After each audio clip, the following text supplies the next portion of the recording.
Rewari today, खबरें जो सबसे पहले पहुंचाए आप तक। मैं रचना दुआ रेवाड़ी टुडे में आप सभी का स्वागत करती हूँ।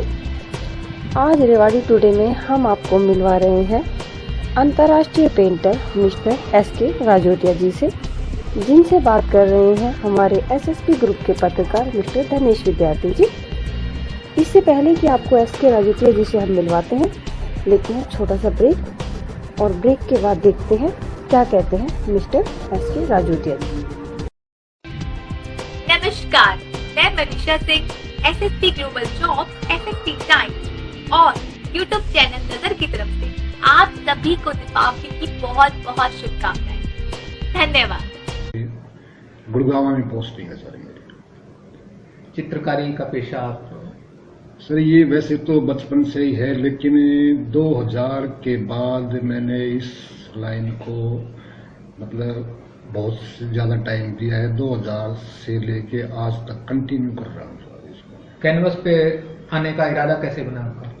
कैनवस का सर जैसे मान लीजिए दिल्ली में कई बार एग्जीबिशन वगैरह सूरज कुंड में मतलब 1-2 बार देखने गया, वहाँ पे शौक था। शौक तो बचपन से ही था, लेकिन सूरज कुंड से जब कैनवस के ऊपर पेंटिंग मैंने देखी तो वहाँ से मैंने रुझान बना कि मैं कैनवस पेंटिंग करूँ।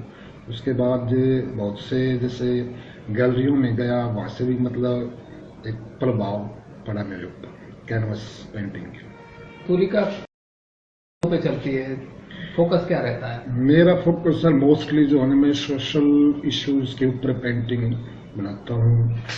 जैसे दहेज प्रथा है, बेटी बचाओ बेटी पढ़ाओ, पर्यावरण के ऊपर, जल संरक्षण के ऊपर, मोस्टली जो सोशल इश्यूज हैं उनको उठाता हूँ कैनवस के ऊपर। सतीश जी, जैसे ऑन स्पॉट पेंटिंग है आजकल, इसका रुझान बढ़ा है, क्या देखते हैं? ऑन स्पॉट पेंटिंग जो है वो कितनी जरूरी है, कैसे प्रफुल्लित हो रही है? सर स्पोर्ट पेंटिंग से जो हमने सबसे समाज को, जैसे देखो ये कला कुदरत ने हमें दी है, एज ए मैं तो ये मानता हूँ कि गॉड गिफ्टेड होती है, लेकिन इसके साथ साथ इसमें हमारा निरंतर करता है। जब हम इस लायक हैं तो मैं ये समझता हूँ कि समाज को हमें भी कुछ, समाज के प्रति हमारा भी दायित्व है, हमें समाज को कुछ देना चाहिए। और इसी सोच के आगे बढ़ाते हुए एक हमने हरियाणा कला यात्रा शुरू की 2019 में। तो उस कला यात्रा का मुख्य उद्देश्य यही था कि हम जो सोशल जो मुद्दे हैं उनको अपनी कैनवस के ऊपर अपने रंगों के माध्यम से वो लोगों तक लेके जाएं, उनके बारे में लोगों को समझाएं। और ये यात्रा अभी तक कंटिन्यू चली हुई है। हम जैसे गांव-गांव में जाते हैं, रेवाड़ी में भी मतलब बहुत सारे प्रोग्राम किए हमने लाइव पेंटिंग के। इससे लोगों में जागृति आती है और एक संदेश भी मिलता है।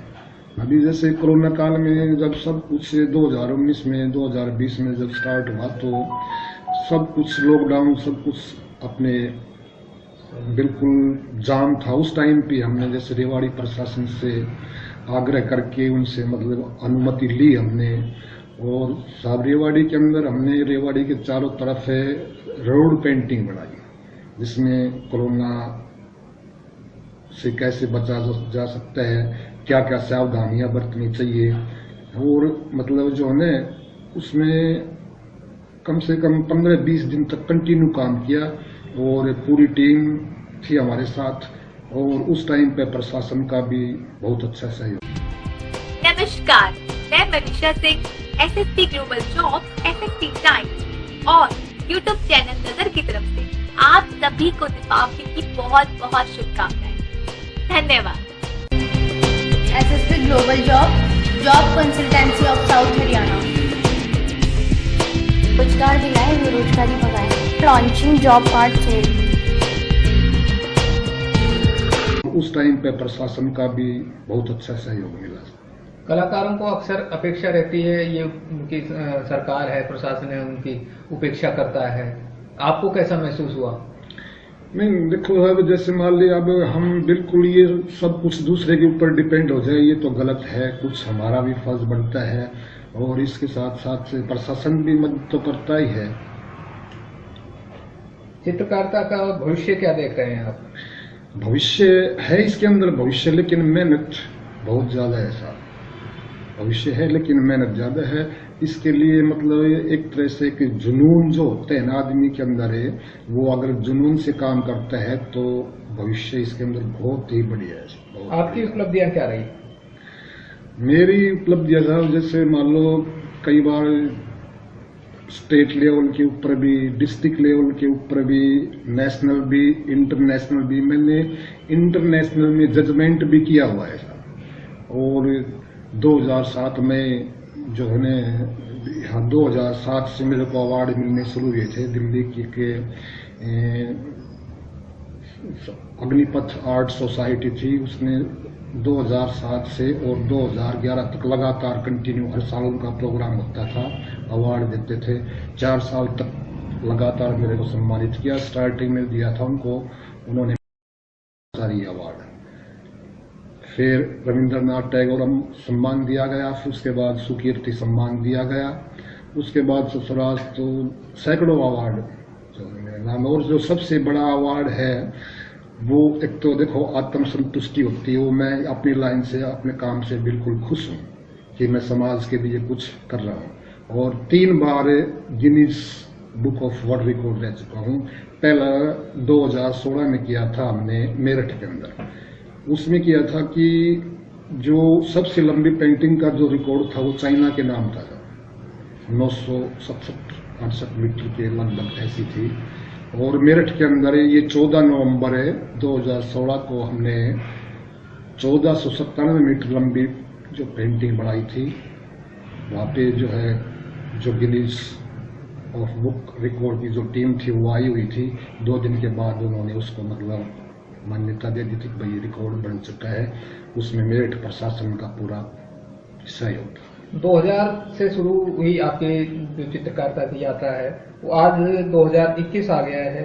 कहाँ देखते हैं 2012 में जो 3-4 लोग चित्रकारिता करते थे, आज क्या भविष्य देख रहे हैं? आज ये कि साहब ने जैसे 2011 में यहाँ गुड़गांव से ट्रांसफर हो गया है, तो मेरे अंदर पेंटिंग तो मैं शुरू से शौक भी रहा है, करता रहा था। जब 2011 में आया, कुछ दिन तो ऐसे ही चले गए कि मैं मतलब कोई आर्टिस्ट मिले कि मेरे को रेवाड़ी में बिल्कुल कोई जानने वाला नहीं था। फिर हमारे नटराज आर्ट जोन के विनोद जी हैं, उनसे मेरी संपर्क हुई। मैंने उनसे बात की कि भाई रेवाड़ी में ऐसे एग्जीबिशन लगाते हैं। तो ये 2012 या 13 के अंदर जिमखाना क्लब में पहली बार एग्जीबिशन लगाई थी हमने। उस टाइम पर रेवाड़ी के मात्र 2-3 ही आर्टिस्ट, एक विनोद जी थे, मैं था और एक और था। तो जब हमने वो एग्जीबिशन लगाई तो जब जैसे न्यूज़पेपर में या मीडिया के माध्यम से जब लोगों तक ये बात पहुंची तो 2-3 आर्टिस्ट उसमें मतलब देखने के लिए आए, उनसे हमारी मुलाकात हुई। फिर 3-4 महीने के बाद फिर हमने जो है प्रोग्राम किए, उसमें 1-2 आर्टिस्ट और बढ़ गए। उसके बाद 2015 में हमने बड़ा आयोजन किया जिसमें भारत के हर हिस्से से यहाँ आर्टिस्ट चित्रकार आए, अच्छे चित्रकार जो अच्छे थे। और 150 या 300 के लगभग आर्टिस्टों ने यहाँ पे अपनी एग्जीबिशन लगाई।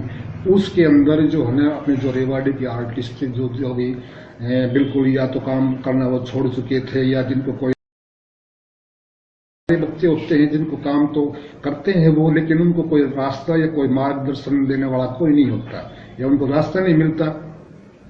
तो उस टाइम भी बहुत, आज 2011 के बाद 8-9 साल के अंदर जैसे रेवाड़ी में कम से कम 40-50 आर्टिस्ट हैं जो काम कर रहे हैं, अपने कुछ पार्ट टाइम कर रहे हैं, कोई प्रोफेशनल कर रहे हैं, 40-50 के लगभग हैं। और रेवाड़ी के जो चित्रकार है ना, आज भारत के हर हिस्से में अपने एग्जीबिशन कंपटीशन में, वर्कशॉप में जाते हैं। रेवाड़ी का आज पूरे भारत में नाम है कला के क्षेत्र में। नमस्कार, मैं Manisha Singh, SST global jobs, SST times और YouTube चैनल नजर की तरफ से आप सभी को दीपावली की बहुत बहुत शुभकामनाएं। धन्यवाद। SST global job consultancy of south Haryana. रोजगार दिलाए, बेरोजगारी भगाए। Launching job card soul.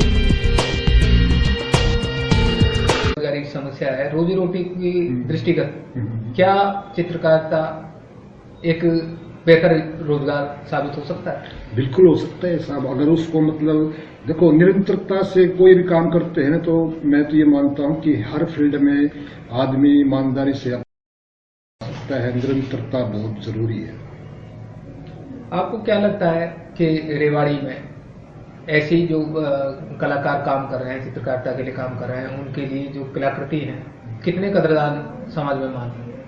देखो स्टार्टिंग में जब हमने शुरुआत की तो उस टाइम तो ऐसा कुछ नहीं था कि मतलब लोगों को मतलब पता ही नहीं था कि भाई जैसे मान ले ऐसी भी पेंटिंग होती है या पोर्ट्रेट भी हाथ से बनाए जाते हैं, क्यों कोई ऐसा था नहीं सिस्टम। लेकिन धीरे धीरे फिर रेवाड़ी के ही कलाकार बढ़ गए, फिर बार बार लोगों के सामने वो चीजें आने लगी। जब कोई भी चीज एक चीज किसी के सामने बार बार आती है तो वो उसकी तरफ आकर्षित हो जाता है, तो उसके भी मन में ये आता है कि भाई मैं भी अपना पोर्ट्रेट बनवा लेता हूँ, मैं ये पेंटिंग ले लेता हूँ, मैं वो ले लेता हूँ। तो अब रेवाड़ी में बहुत सारे आर्टिस्ट काम कर रहे हैं, पेंटिंग का कर रहे हैं, जो पेंटिंग भी बनाते हैं, पोर्ट्रेट भी बनाते हैं, वॉल पेंटिंग भी करते हैं, और भी बहुत मतलब काम करते हैं, तो काम कर रहे हैं।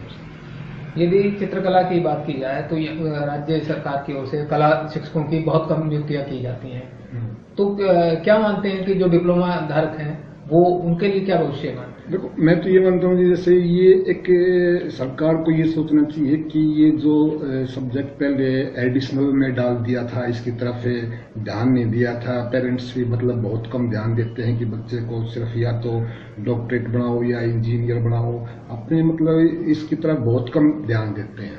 अगर इसकी तरफ सरकार भी ध्यान दे और पेरेंट्स भी अगर चाहे तो मतलब इस फील्ड में है जो भविष्य है। बहुत सारी कंपनियां हैं जिसमें टेक्सटाइल डिजाइन वगैरह इनमें मतलब आर्टिस्ट ही होते हैं, जहाँ बुक वगैरह डिजाइनिंग होती है वहाँ भी आर्टिस्ट ही होते हैं, मेडिकल फील्ड में भी डिजाइन आर्टिस्ट ही होते हैं। आप राष्ट्रीय स्तर पर और अंतर्राष्ट्रीय स्तर पर कई प्रतियोगिताओं में शामिल हुए। हरियाणा की जो कल्चर है, संस्कृति है, उसको लेके आप 3 जिलों को देख चुके हैं। जिस जन्म में आप जन्म हुआ आपका, रेवाड़ी में आप कर्म ली गई, अब गुड़गांव देख रहे हैं, क्या फर्क देख रहे हैं, कैसे अवसर मिल रहे हैं चित्रकारिता को दोनों 3 जगह, बल्कि हरियाणा में अब ये नहीं 3 डिस्ट्रिक्ट नहीं है सर, मतलब ये नहीं कि मतलब 3 डिस्ट्रिक्ट देखे मैंने, हरियाणा का एक कोना देख लिया है कला के क्षेत्र में। हरियाणा कोना क्या, जैसे मान लो हम देश का ऐसा कोई कोना नहीं होगा जहाँ मतलब नहीं पहुंचे हम, हर पूरे देश में जा रहे हैं। लेकिन जो सोशल इश्यूज की जो बात है, जो मैं बता रहा हूँ कि वो हरियाणा कला यात्रा के माध्यम से हम लगभग जैसे अपने 4-5 डिस्ट्रिक्ट है इनमें मतलब घूम चुके हैं, या लाइव पेंटिंग करके लोगों को जोड़ रहे हैं, नए नए आर्टिस्टों को जोड़ रहे हैं और एक बढ़िया संदेश दे रहे हैं। चित्रकला के क्षेत्र में बाल प्रतिभाओं को उभारने के लिए क्या सरकार क्या कदम उठा सकती है? तो जैसे मान लो उभारने के लिए सरकार को सोचना, या तो जैसे डिस्ट्रिक्ट वाइज कोई ऐसे मतलब संस्था या केंद्र ऐसे स्थापित होने चाहिए कि वहाँ पे जो बच्चे जिनको सही रास्ता नहीं मिलता हो या जो नहीं सीख पाते हो, तो उनके लिए ऐसी कोई फैसिलिटी होनी चाहिए। हो चाहे डिस्ट्रिक्ट लेवल पे कर दो, कोई दिक्कत वाली बात नहीं है। एक आर्टिस्ट को परमानेंट करके वो जो है आर्टिस्टों को सही रास्ता दिखाए उनको, तो रोजगार अच्छा है। धन्यवाद। Thank you.